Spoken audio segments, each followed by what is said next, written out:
할렐루야! 사랑하는 우리 중등부 고등부 친구들, 오늘 사순절 세 번째 주일입니다. 우리 마음과 정성을 다하여 이 시간도 하나님 앞에 함께 예배할 수 있기를 원합니다. 우리 기도하고 하나님 앞에 찬양 올려드리겠습니다. 사랑의 하나님 아버지, 우리를 오늘도 예배 가운데 불러주셔서 감사합니다. 예수님이 우리를 위하여 십자가에서 고난당하신 그 십자가의 고난과 사랑을 기억하며 우리가 사순절 세 번째 주일로 주님 앞에 지킵니다. 하나님, 우리 중고등부 친구들의 마음을 열어주시고 오늘도 하나님을 온전히 예배할 때 살아계신 하나님의 음성을 듣고 하나님의 그 크신 사랑을 깨닫는 귀하고 복된 시간 되게 하여 주시옵소서. 하나님, 우리 중고등부 친구들 현장에 나오지 못하는 어려운 상황 가운데 있다 할지라도 하나님 앞에 변함없이 영상으로라도 끊임없이 예배하는 예배자가 되게 하시고 삶의 어느 자리에 있든지 간에 하나님만을 예배하는 참된 예배자로 살아가며 우리를 위하여 십자가에서 목숨까지 내어주신 그 예수님을 기억하며 살아가는 우리 중고등부 친구들 다 될 수 있도록 주님 인도하여 주시옵소서. 우리가 드리는 찬양과 모든 예배를 하나님 기뻐 받아주실 줄 믿사오며 예수님의 이름으로 기도드립니다. 아멘.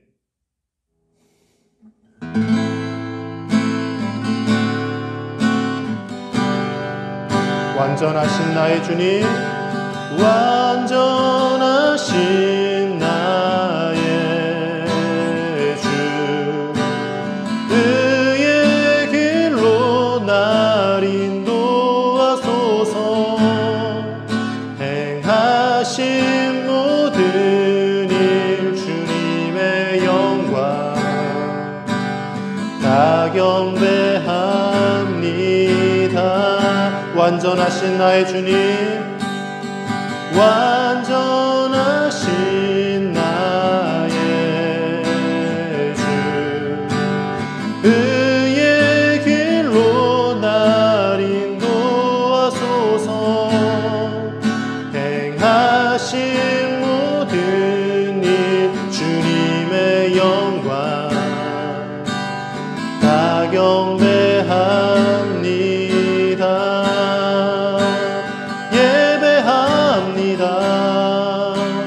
찬양합니다. 주님만 날 다스리소서. 예배합니다. 찬양합니다. 주님 홀로 높임 받으소서. 우리 다시 한번 찬양 드립니다. 완전하신 나의 주, 의의 길로 날 인도하소서.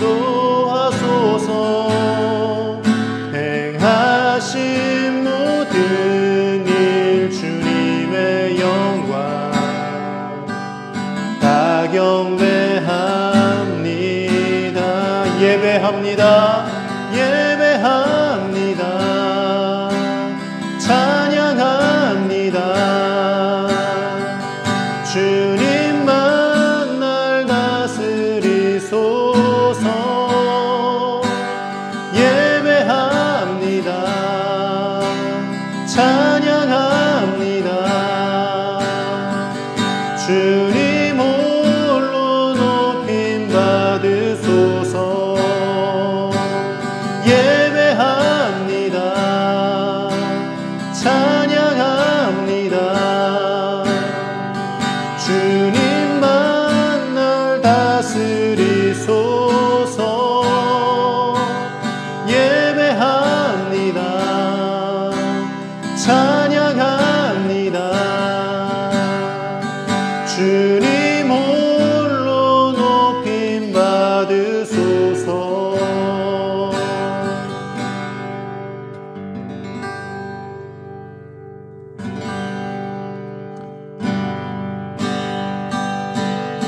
주께 가까이 날 이끄소서. 간절히 주님만을 원합니다. 채워주소서. 주의 사랑을 진정한 찬양 드릴 수 있도록 주께 가까이 날 이끄소서. 간절히 주님만을 원합니다. 채워주소서. 주의 사랑을 진정한 찬양 드릴 수 있도록 목마른 나의 영혼 주를 부르니 나의 맘 만져 주소서. 주님만을 원합니다. 더 원합니다. 나의 맘 만져 주소서. 목마른 나의 영혼 주를 부르니 나의 맘 만져 주소서. 주님만을 원합니다. 더 원합니다. 나의 맘 만져 주소서.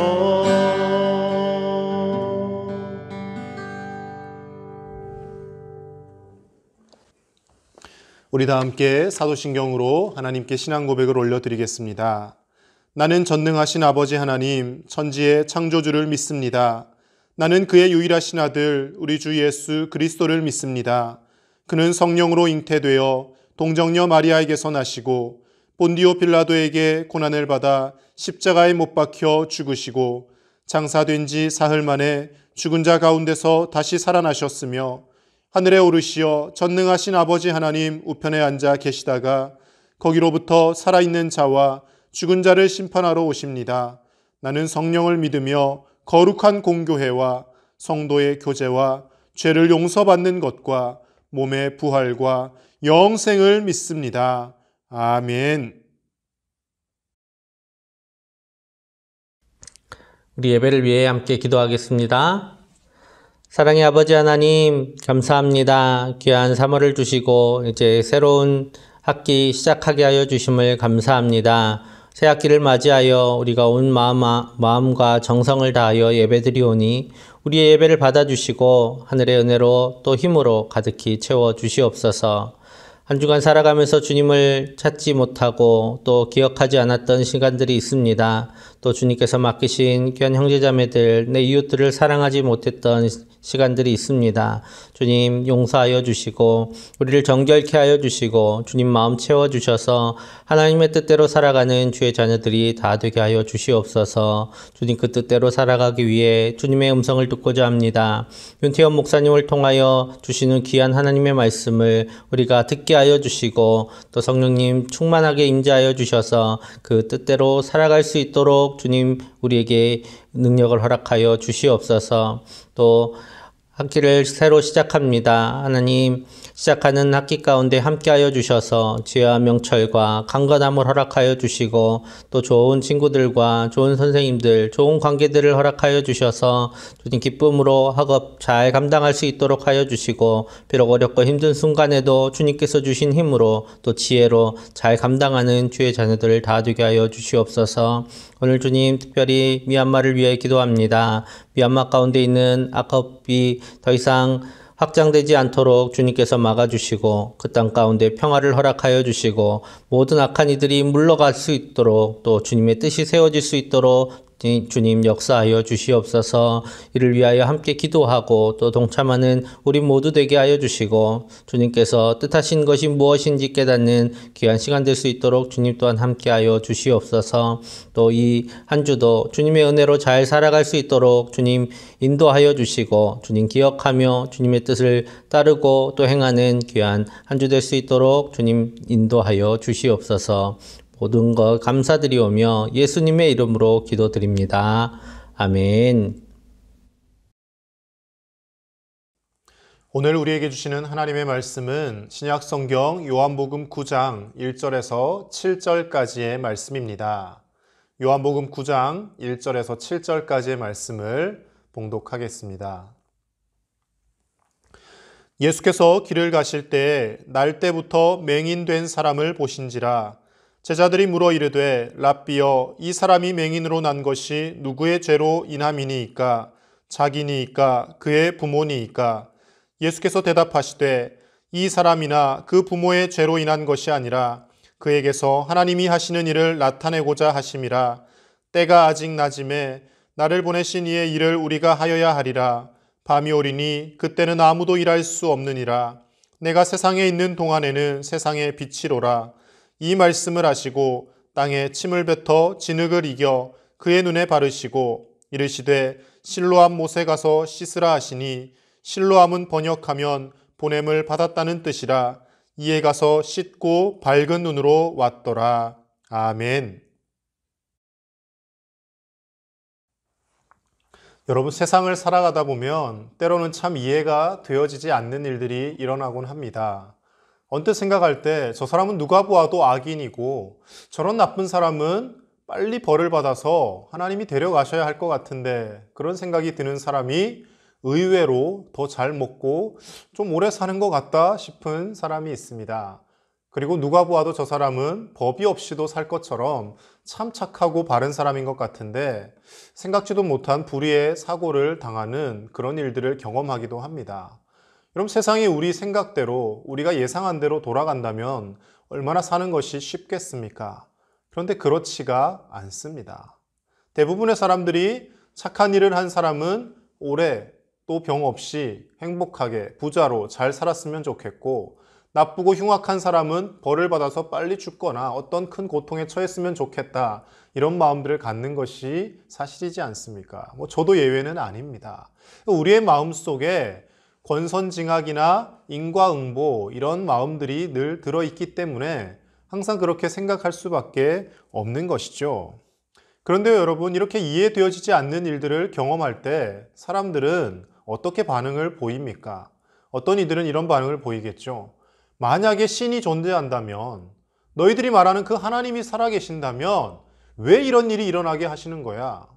하나님이 어디 있어 대체? 하나님이 있다는데 이런 불의한 일들이 일어날 수 있어? 저렇게 착한 사람이 어떻게 그런 불행에 빠질 수가 있어? 저런 못된 사람이 어떻게 떵떵거리며 잘 먹고 잘 살 수가 있어?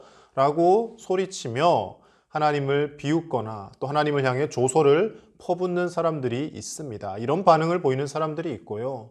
또 한 반응을 보이는 사람들의 부류는 대체 저 일이 왜 일어났을까? 저 사람이 내가 보기에는 참 착하고 법 없이도 살 사람 같았는데, 근데 저런 안 좋은 일이 일어난 걸 보니 우리가 모르는 뭔가가 있을 거야. 분명히 이유 없이 일어나는 일은 없어. 저 사람이 어떤 죄를 지었기 때문에 그에 합당한 결과가 나온 것일 거야 라고 이렇게 쉽게 어떤 사람의 일을 두고 모든 것을 결과를 바탕으로 한 원인을 찾으려고 하는 부류의 사람들도 있습니다. 첫 번째 부류의 사람들, 하나님을 원망하고 하나님이 없다라고 이야기하는 사람들, 그런 사람들은 우리가 더 이야기를 할 필요가 없습니다. 왜냐하면 하나님의 존재를 인정조차 하지 않는 자들이기 때문에 그들이 바르게 변화되기 위해서는 일단 하나님을 경험해야 되는 것이거든요. 그들이 하나님을 만날 수 있도록 물론 우리가 또 끊임없이 외쳐야 하겠지만, 그 사람들은 놓아두고 두 번째 부류의 사람들, 이 사람들은요, 신앙인들 중에도 이런 생각을 가지고 있는 사람들이 많기 때문에 우리가 이런 생각과 이런 사상에 빠져서 살지 않도록 주의를 해야 하는 것이죠. 누군가의 불행이나 어떤 어려움, 누군가의 어떤 겪고 있는 일들을 바라볼 때 분명히 저 일에는 뭔가 원인이 있다. 원인이 없고서는 저렇게 일이 일어날 수가 없다라고 생각하는 것, 그것이 때로는 우리가 살면서 여러 사람들이 함께 살아가는 데 있어서 장애가 되고 남을 더 힘들게 만드는 이유가 될 수도 있다라는 것이죠. 이것은요, 우리가 살고 있는 지금 이 시대뿐만 아니라 예수님께서 생활하시던 2000여 년 전에 그 시대도 마찬가지였습니다. 사람들의 생각은 1000년이 지나나 2000년이 지나나 3000년이 지나나 별로 변하는 게 없습니다. 거기서 거기에요. 예전 2000여 년 전이니까 더 했으면 더 했지 덜하지는 않았지 않겠습니까? 그때 사람들도 이야기합니다. 오늘 요한복음 9장 말씀에 날 때부터 앞을 보지 못하는 한 사람이 등장합니다. 근데 그 사람을 바라보며 제자들이 예수님께 질문을 합니다. 랍비여, 저 사람이 저렇게 앞을 보지 못한 채로 태어나는 것은 태어날 때부터 그렇게 태어났으니까 그의 부모의 죄 때문입니까? 아니면 지금 저 사람 자신의 죄 때문에 저렇게 된 것입니까? 라고 질문을 하더라는 것이죠. 예수님께서는요, 제자들의 그런 질문에 뭐라고 대답하시냐면 너희들의 그 질문이 틀렸다. 부모의 죄 때문도 아니고 그 사람 자신의 죄 때문도 아니다라고 단호하게 말씀하시며 그리고 그 앞을 보지 못하는 사람의 눈을 고쳐주십니다. 직접 고쳐주시며 그리고 예수님이 고쳐주시는 그 행동을 통하여서 제자들에게 큰 메시지를 던지고 계십니다. 오늘 본문의 말씀, 예수님께서 앞을 보지 못하는 시각장애인을 고쳐주시는 이 사건을 통하여서 우리는 과연 어떤 자세로 우리의 삶을 살아야 하며 어떤 시각으로 세상과 다른 사람을 바라보며 살아야 할지 오늘 함께 살펴보고자 합니다. 먼저 첫 번째로는요, 우리는 모든 일을 인과응보나 죄의 결과로 해석하지 말아야 합니다. 오늘 3절 말씀에서 예수님은 분명히 이 사람이 이렇게 앞을 보지 못하는 것은 부모의 죄도 아니고 자신의 죄도 아니고 누구의 죄 때문도 아니다라고 말씀을 하십니다. 앞서도 제가 말씀드렸지만 사람들의 마음속에는 늘 권선징악, 인과응보 이것이 자리 잡고 있습니다. 권선징악과 인과응보 그 자체가 나쁜 것은 아닙니다, 여러분.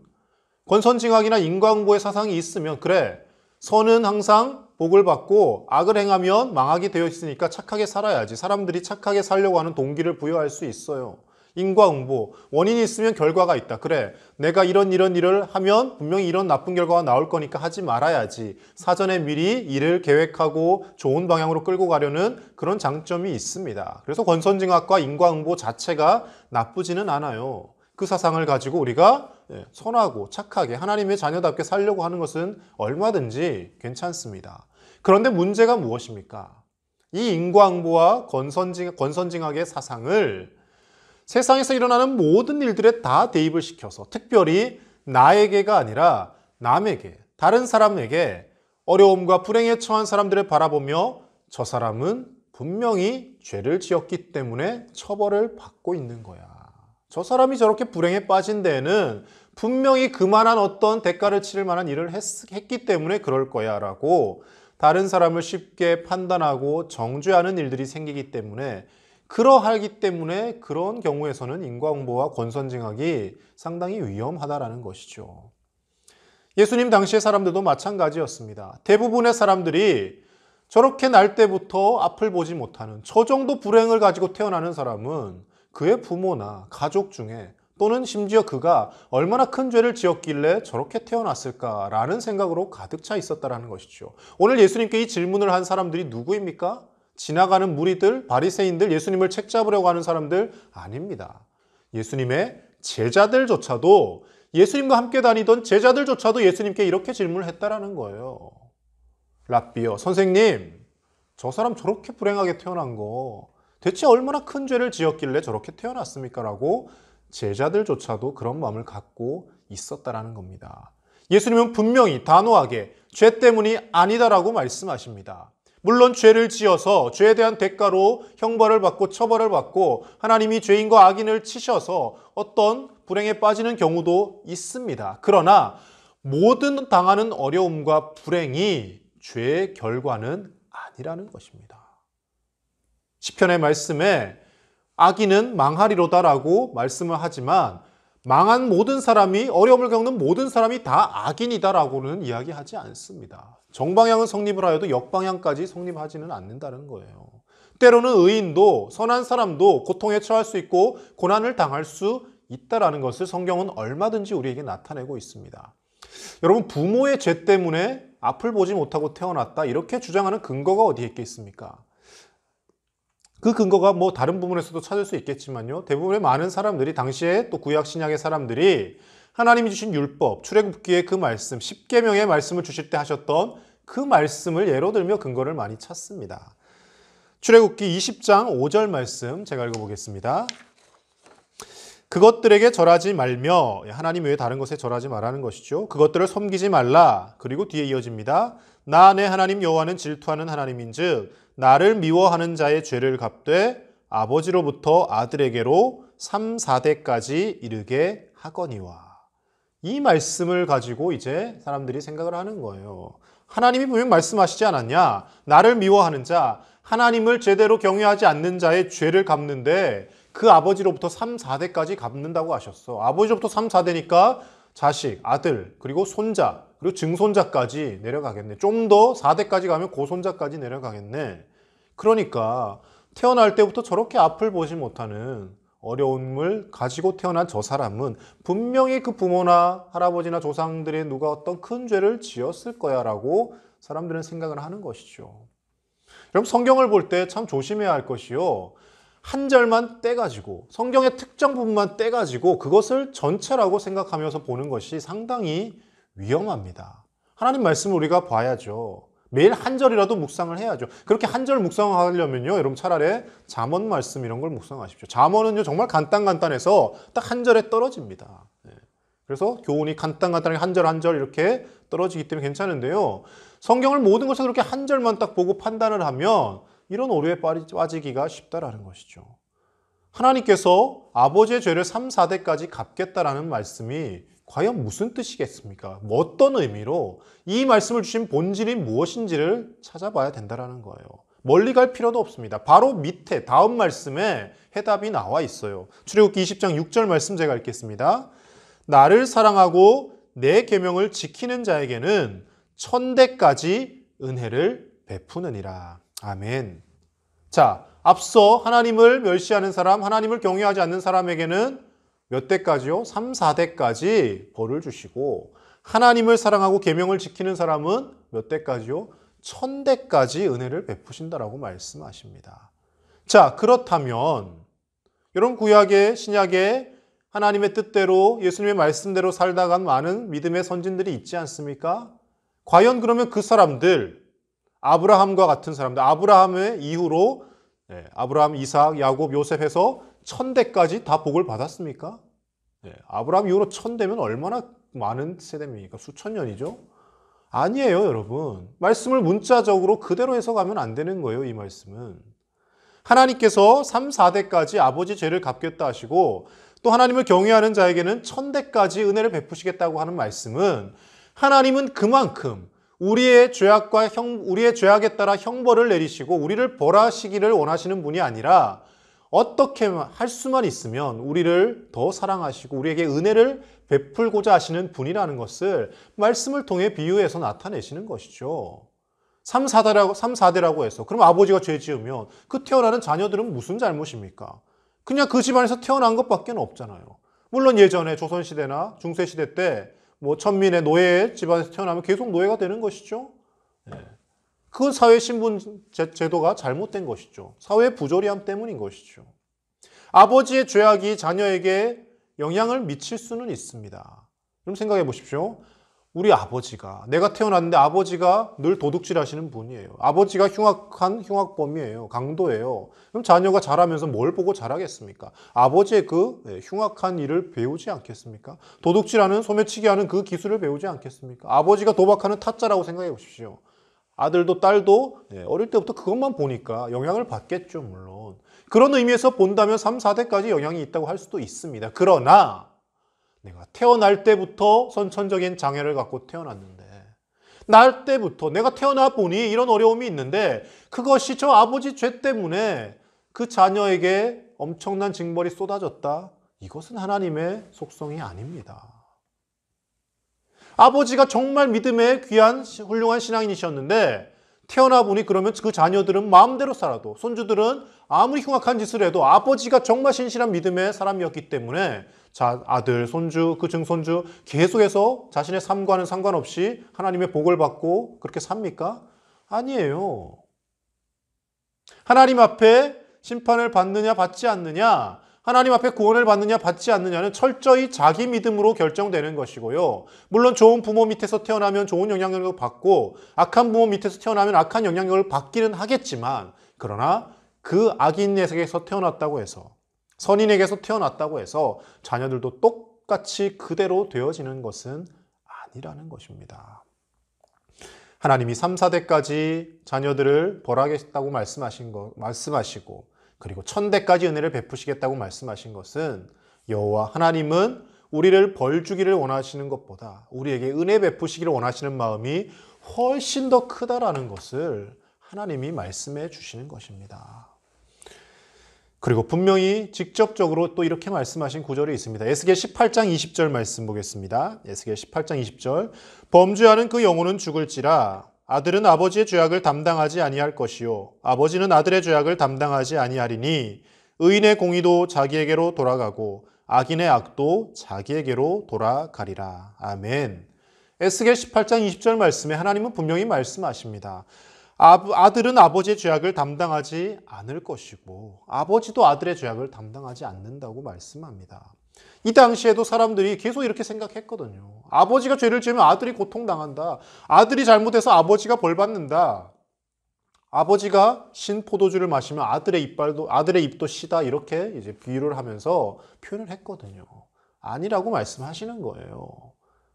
그럼 정말 극단적인 예를 들어서 정말 집이 갑자기 다 망하고 갑자기 건강이 사라져버리고 죽을 것 같은 고통에 처한 사람이 있다고 생각해 보십시다. 그 사람이 죄 때문에 그렇겠습니까?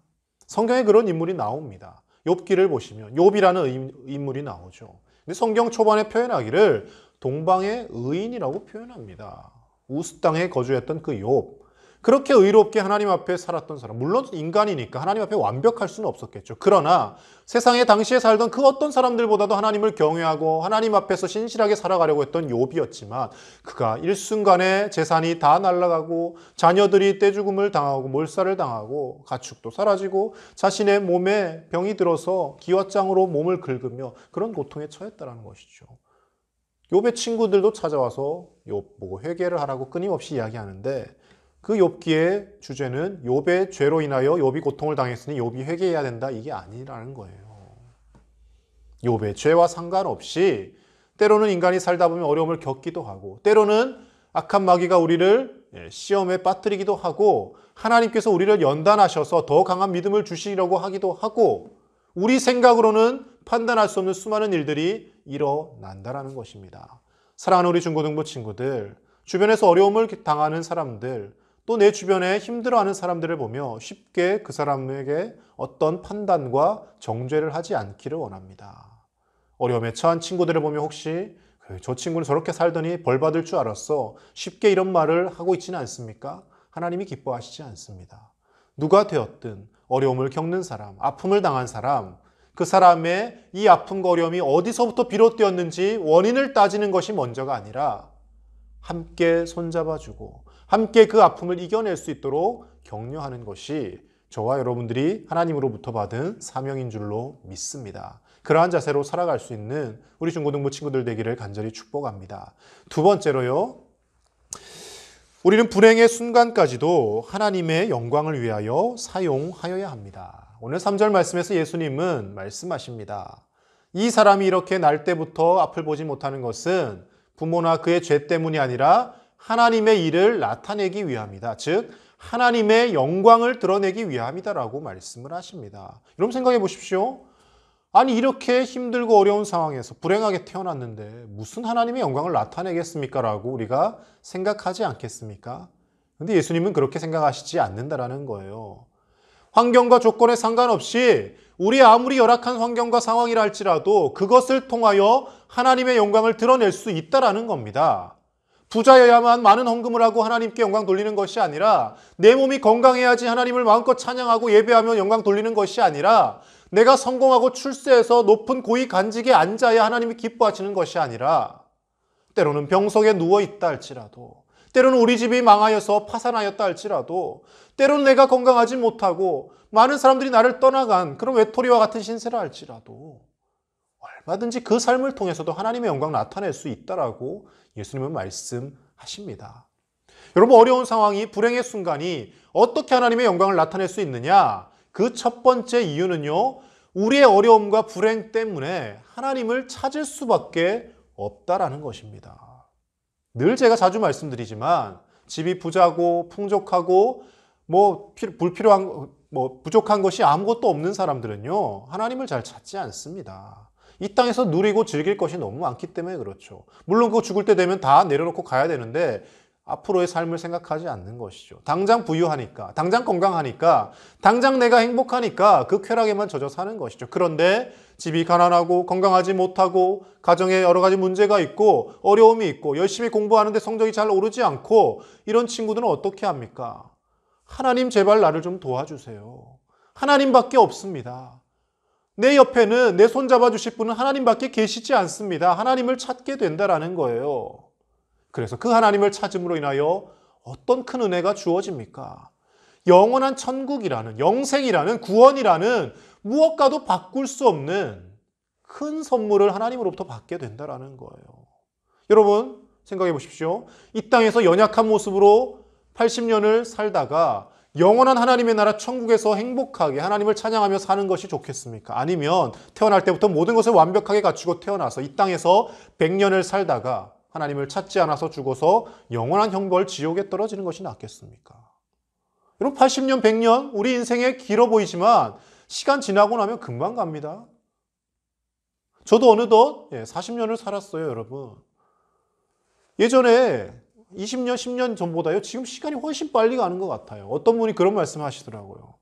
40살 때는 세월이 시속 40km로 가는 것 같고, 50이 되면 50km로 가는 것 같고, 80살이 되면 어떻게 생각되겠습니까?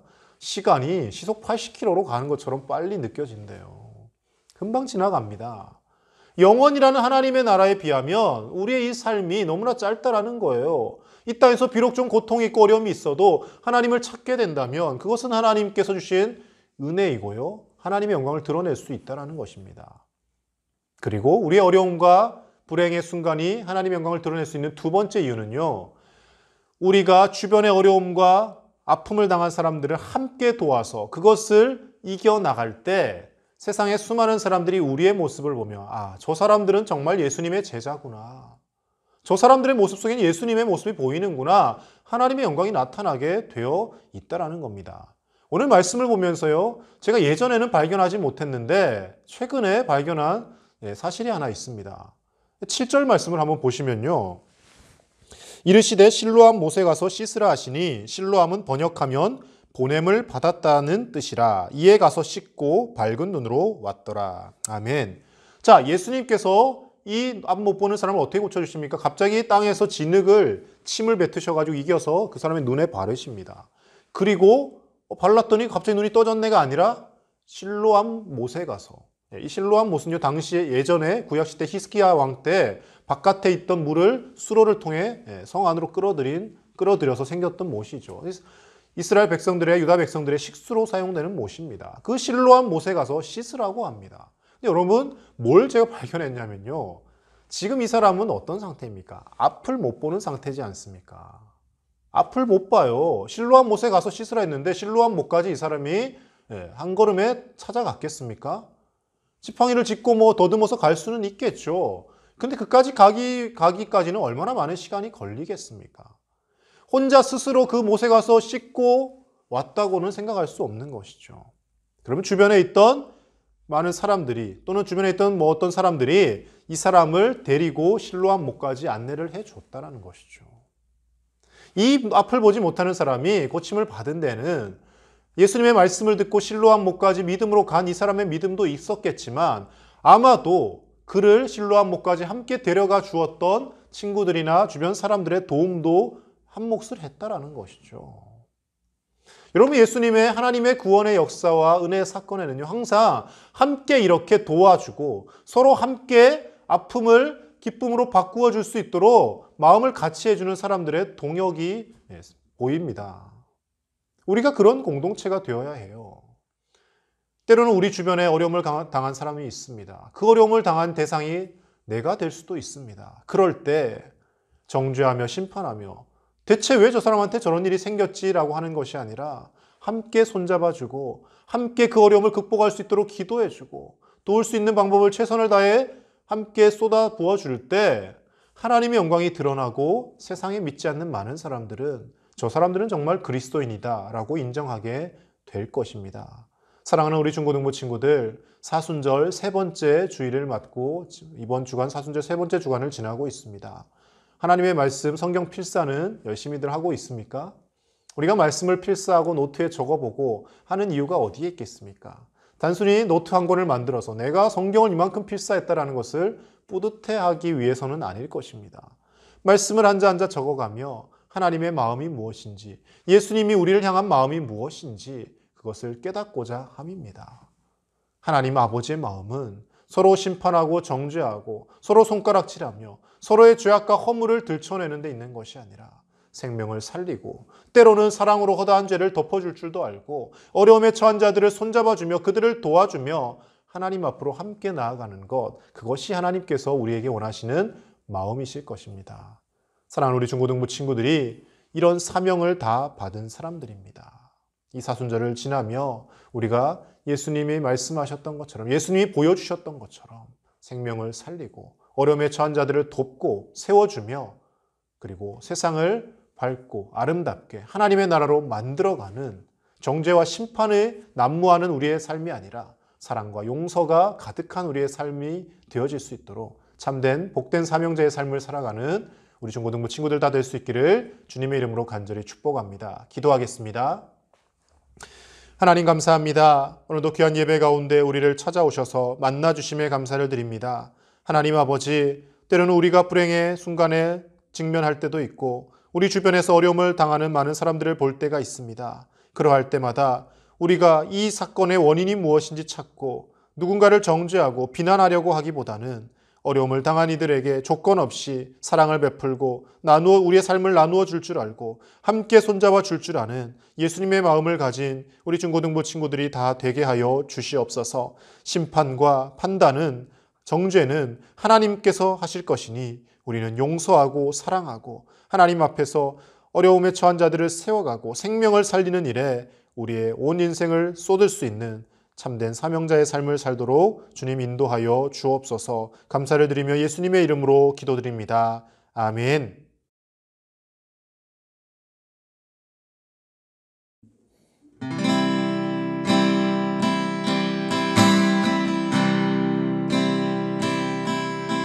나의 피난처 예수 의지해요. 나의 피난처 예수 의지해요.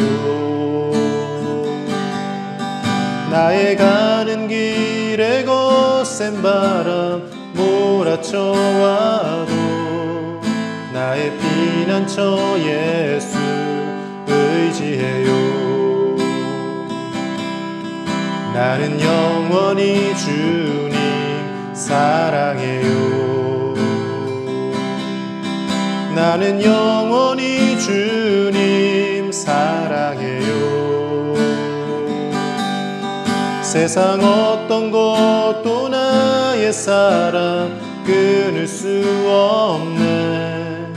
나는 영원히 주님 사랑해요. 아바 아버지 나를 사랑하시니 나의 모든 것 주께 드려요.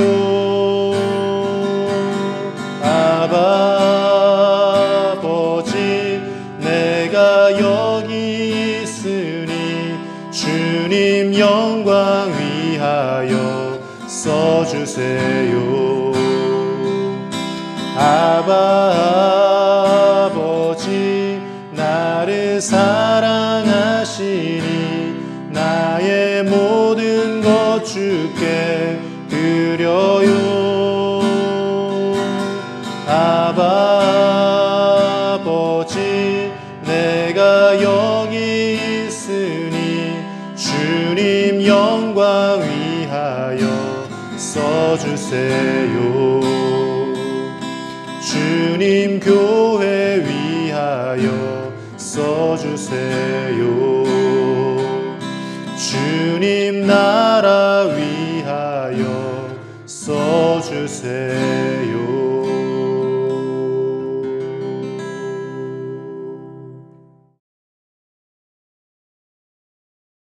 우리 드려진 헌금을 위하여 함께 기도하겠습니다.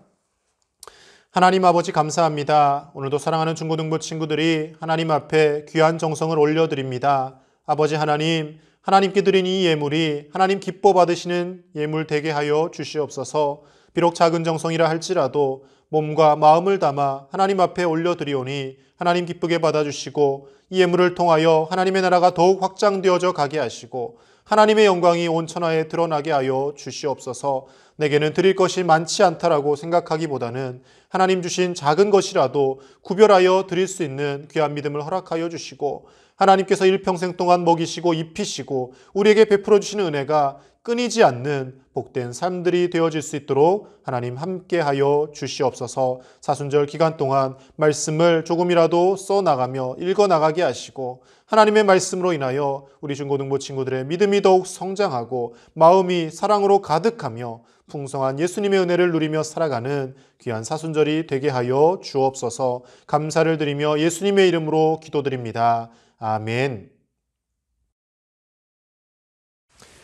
지금은 우리를 심판하시기보다 사랑으로 감싸주시고 우리를 살리기 위하여 십자가에서 생명까지 내어주신 우리 주 예수 그리스도의 크신 은혜와 우리를 사랑하시되 끝까지 사랑하시며 한 영혼이라도 더 살리기를 원하시는 하나님 아버지의 놀라우신 사랑과 성령님의 감동감화 교통 위로하심이 정죄와 심판을 일삼기보다는 용서하고 사랑하고 어려움과 불행의 순간마저도 하나님의 영광을 위하여 사용하기를 소원하는 주의 사랑하는 모든 자녀들과 함께 예배하는 교사들과 이 시간 함께 예배하는 온 교회 청소년들과 코로나19로 고통받는 온 세상 위에 이제로부터 영원토록 함께 하시기를 간절히 축원하옵나이다.